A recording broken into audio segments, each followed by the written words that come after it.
Hey guys, Mark Lyon here, Lion Horses. Today we're having a little tack room talk with my buddy Craig Moore, Moore's Magic Mustangs, the makeover master himself.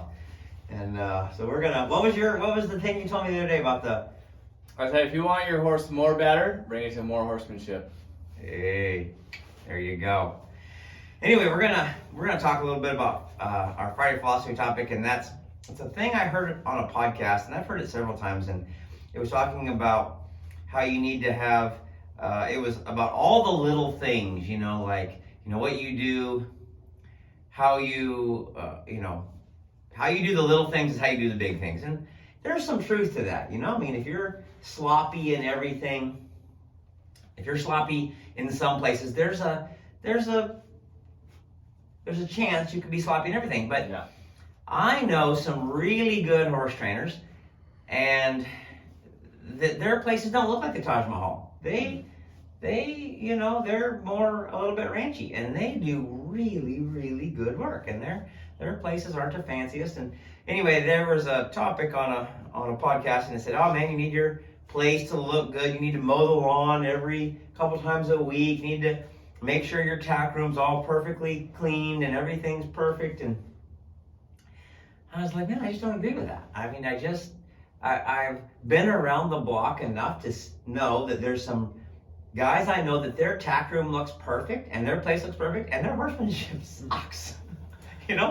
And then I've seen some guys that, you pull up and you're like, a little ranchy, and their horses are spinning and sliding and changing leads and working a cow, and I'm like, that's pretty dang good there, Yeah. You're just like, I think there's a balance in everything. And there's always exceptions, but when I take my horse to a trainer, it's a little bit like the mechanic. I want my horse fixed. I want to be able to ride him or do whatever it is I took him to the trainer to do. Yeah.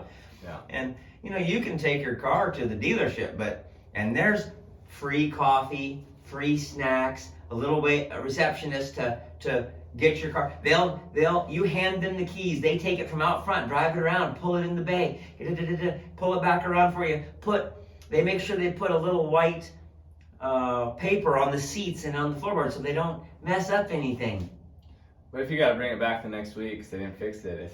Or if it costs you 3 times as much, That's true. it's like, look, I can take it to the guy down the road, and all you replaced was the O2 sensor. Yeah. And it cost me, you guys, your O2 sensor was twice what that guy's was, and the labor was twice as much. It's like, look, do I care that I got to eat coffee and peanuts in the waiting room? Not really. Yeah. Do I care that you put a little plastic cover? Maybe if you drive a Bentley or a Porsche or something, maybe it's worth it to you. But for me, Yeah. I agree. I think it would be nice to have that place, but it's all about your priorities and like where do you want to put your time. Yeah. And money. Yeah, when people give that advice like, hey, your place should be spotless. I might say, well, you should get your horsemanship better. What's more important? Like, your place could be spotless, or you could go to a clinic this weekend, or you could ride more horses because, I think we're in the business of helping people, and we get calls, and we're full. Yeah. But I really need this horse. I got to get it to the vet, and it's not halter broke yet, and so, yeah, I would like to have a really clean place, but there's only so many hours in the day, and now that I got a kid, I might rather be in the house than hanging out with mom and baby. Yeah, I think it's good advice, but I think what's important to note is that if you're going to have the spotless place, it should come after other things, like the horses are taken care of, they have good weight, they're, food and water, everything's how it should be, and then you should be at the highest level of your skill, and then, then maybe that comes next. And for me, that might be a couple years away. If I get there, and then like you're saying, it's going to cost someone more because I might have to hire a guy to make sure all that's done all the time. Right. And so then that normally gets transferred to the owners. Right.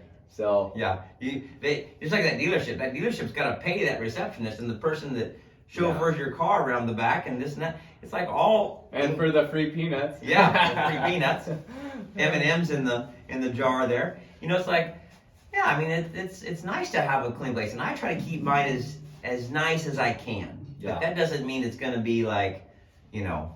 You know what I'm talking about? That reminds me of like people want free stuff from the government. Some of us know it's not free. Like I want my trainer to have the cleanest place.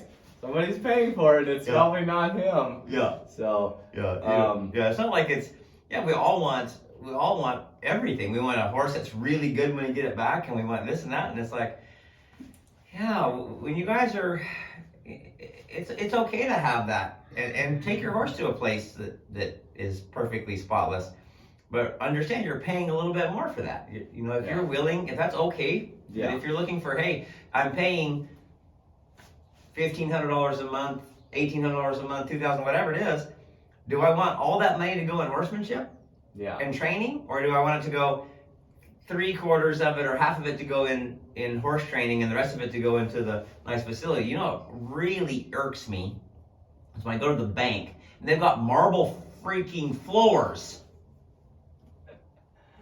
You know, and it's like, look, concrete's fine. Like, I mean, it should be nice, yes, but you know, it's like this building cost thinking $1 million. Yeah. It's like, well, you know. Well, I think they figured out some people care about that image, and that's what they're going into. And we, and I think our clients especially, care about how you do with their horse. Like, we care about what's happening. I'd rather them have concrete floors and give me a higher interest rate on my savings account personally. Yeah.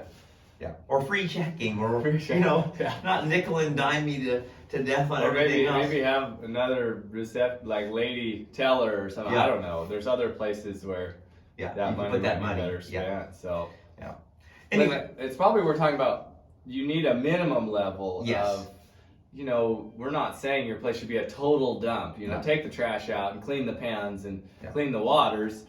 But once you've met your minimum requirements and things are taken care of well, don't be afraid to put your extra time and money into the horses and the clients. You know, instead of, I can't give you a lesson because I got to mow the lawn that morning. You know, Saturdays are for mowing the lawn and weeding and scrubbing my saddles and because we're probably going to do it ourselves normally. Like we don't always have someone around. We have a lot of interns, but they're busy too. Because they're the ones that are cleaning the waters and doing this and that and their thing. And look, which also means, hey, if they're doing mowing the lawn, that means they're not doing something else. And so it's like, I mean, I think I want a safe place. Like if your fences are all barbed wire and they're all loose and there's trash everywhere, and you turn all the client horses out in one big pen.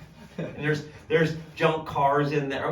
You know, there's things that could get hurt on. Yes, no. Like, that needs to be safe. But you have a guy that's got a nice, clean panel arena. And then you have the guy that's got pipe fencing, and it's painted, and it looks perfect. Like it was painted last week, and it's edged around all the... Well, like, look, that's nice, but is it safer than the panel arena? No, the panels are perfectly safe. So, are you willing to pay an extra 25% more for the...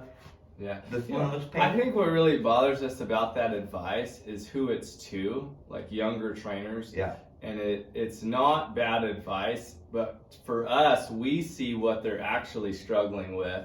And where they should probably put their time and money into getting better, and someone's telling them, no, clean your place and get a better fence and it should look like a golf course. You need a nicer trailer and new clothes and then they're out there not getting your horse broke. And it's like, it's good advice at the right time, but I think the reason we're kind of giving you the opposite advice is because it's like, be careful when you implement what. If the first thing you do is image, but people figure out you don't train very good, I'd rather train good and then over the next 10 years get a little bit nicer stuff as I go, but stay debt free like I like to do, you know. It's hard to climb out of that debt deal when you got a bunch of, you know, because then you can't go to clinics. Why? Because you're using all your money to pay interest on that new truck. I've heard of guys that rent a facility and they say, I've got to have 10 outside horses to pay for this and pay my bills. 10.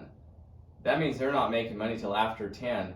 Well, I don't know how many you can work in a day. I can work more than 10, but I don't want to do it very long. You know, I think your quality is going to go down, and it becomes about numbers. Well, I need 15 so I can pay off my truck in a year, and then they just buy a new truck or whatever. But it's like Yeah, I think there's keeping up with the Joneses. so many things that come before the perfectly kept place. Yeah.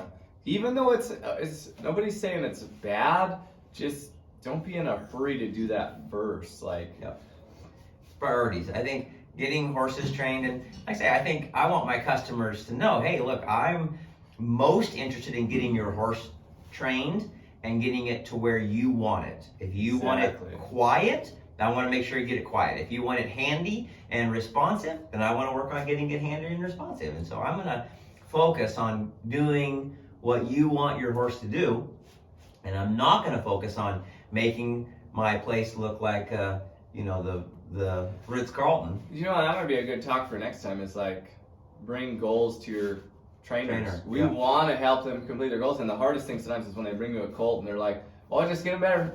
You're like, when someone says, "I want to be able to rope a cow, crack a whip, and ride the obstacle course," I mean, we're on it. We're like, target acquired. We are en route. Like, that might be a good talk for next time. Like, know what you want with your horse. Yeah, because there's lots of things you can put a new paint job on that car, or you could fix the transmission, or you could paint job, and they're like, "I don't like red." And you're like, "Well, I just spent all this time."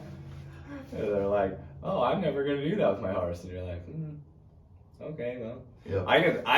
I'm getting better at asking questions now, but I used to not be as good at asking questions, and they'd come to pick up their horse, and that's when I learned, oh, I really would have liked this better. Yeah. And I'm like, I try to have. I would have known that. Yeah, I want to know their goals. When they drop the horse, I go, hey, where do you see this horse going in the next 6 months? Or what do you want to do with him?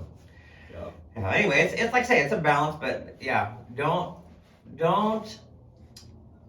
When you go to the guy's place and it's not the picture perfect deal, don't say, well, that guy's not any good. He might not be, but if it's not safe, don't leave your horse there. But if it's just not as shiny as the next guy, remember that comes at a price. And do you wanna don't be afraid to check on your horse, even if it looks like a golf course. Go check on your horse. Make sure it's being taken care of, even if the place looks perfect. And I agree. I don't think a perfect place means they're perfectly caring for your horse. Sometimes they will with a perfect place, sometimes they won't. And the same with the place that's a little bit ranchy. Sometimes they take the best care of your horse. And I've actually had some come here that came from a perfect place with poor training, come here, and I'm like, hey, I'm sorry, we don't have the barn. They said, I don't care. Dude, I heard you can get them trained. That's all I care about. I'm like, okay, that's what we do. It's just, like I say, it's just like the mechanic. I don't mind I got a guy down the road, and I take my vehicle to him because he's not super expensive. He does great work. And the place he doesn't have the brand new Snap-on toolbox, but it's clean enough. I mean, there's not a bunch of junk cars laying around there and a bunch of dogs and this and that. And you can walk in there. It's decently, but it's certainly not brand new and polished and everything. But he does great work at a decent price. So that's what I'm looking for. All right. Hope this little talk helps. Remember, we're all trying to be the person our horse deserves. Catch you later.